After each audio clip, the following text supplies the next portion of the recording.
Hey everyone. So today I thought I would do a video about setting your expectations before you decide to get a hair transplant.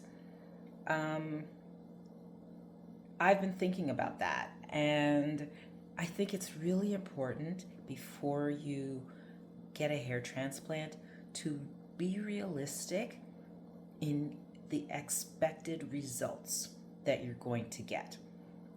So, first of all, just thinking about getting a hair transplant is the first step, and it's a fantastic step. Doing the research, finding the best clinic that is going to work for you, wonderful. But then I think it's really important that you take a pause and sit down and really think about what are my expectations after this hair transplant? What am I really expecting my hair results to be?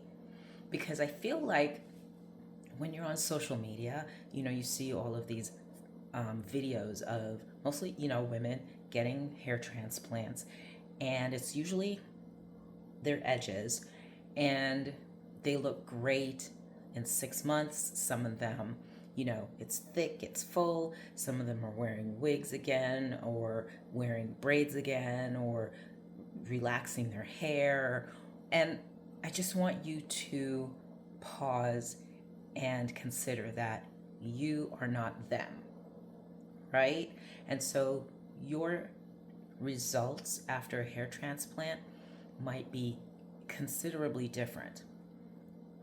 And for me, I think that there are a number of things that you need to really consider and think about. So first of all is think about how much hair loss do you have. If you go back to my old videos, you will see I had significant hair loss. I think I could honestly say I probably had about hair loss in maybe a third of my scalp, because these areas here were gone. The top of my crown was gone. I literally just had like a couple tufts of hair, and hair. All of this was bald, completely bald, and here, completely bald.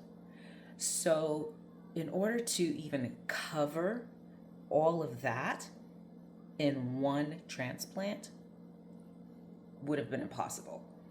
It really would have been impossible. When I went to the clinic, they took 2,500 grafts. And they really, when they looked at the donor area, they said that it wasn't as full, as thick as they wanted it to be. And they made me actually sign a waiver that said, okay, they will take as many grafts as they can without over harvesting my donor area. And I believe they took about 2,500 grafts. I can guarantee that I probably needed double that in order to get a full head of hair, but they couldn't do it. So they did the best that they could. They told me, that they were going to,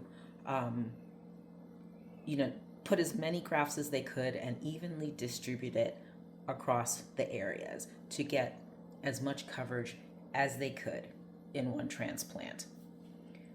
Do I need a second transplant? Probably. Am I going to get one? Probably not. Because if my donor area wasn't thick enough for the first transplant for them to get as many grafts as they needed, now that they've taken hair from that area, it's not going to be any thicker or any better for a second transplant. And also, I don't really want to shave my head again and go through all of that again to fill in this area. You also need to consider, when it comes to what kind of results you're going to get, is how fast does your hair grow? Because some people's hair grows really fast. Yours might not. It's about genetics. It's about your age. It's about your diet. It's about also where did you lose your hair. So again, most of my hair loss was on the crown.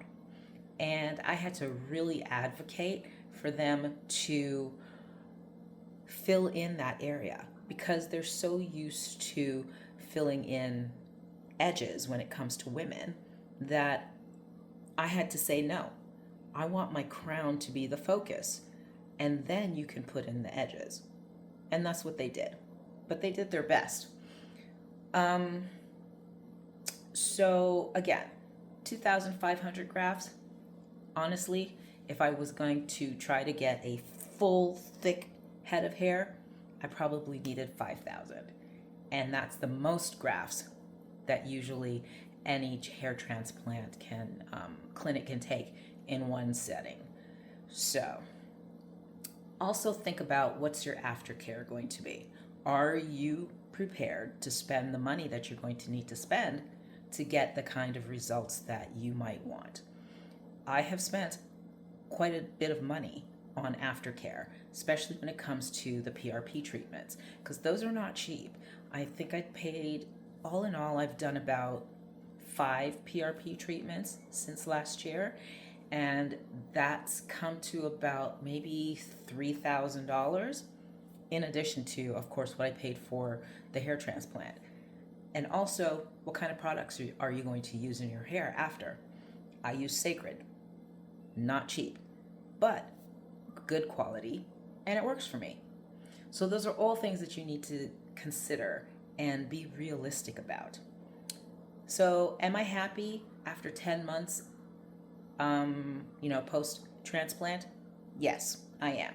Because again, go back to my old videos and you will see how much hair loss I had.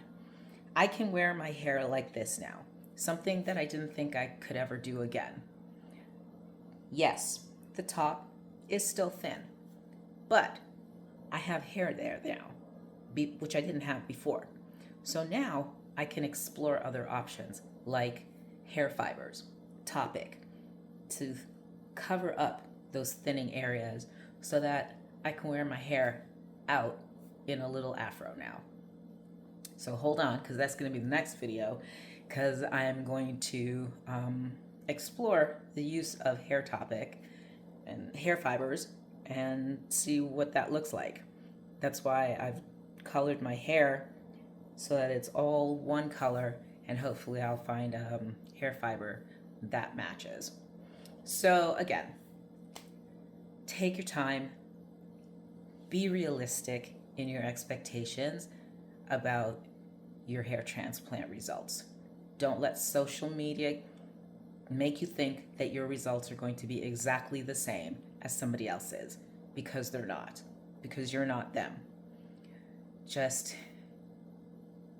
take your time, do your research, and the fact that you even considered getting a hair transplant and you have made that appointment at the clinic proves that you're moving in the right direction. Take care.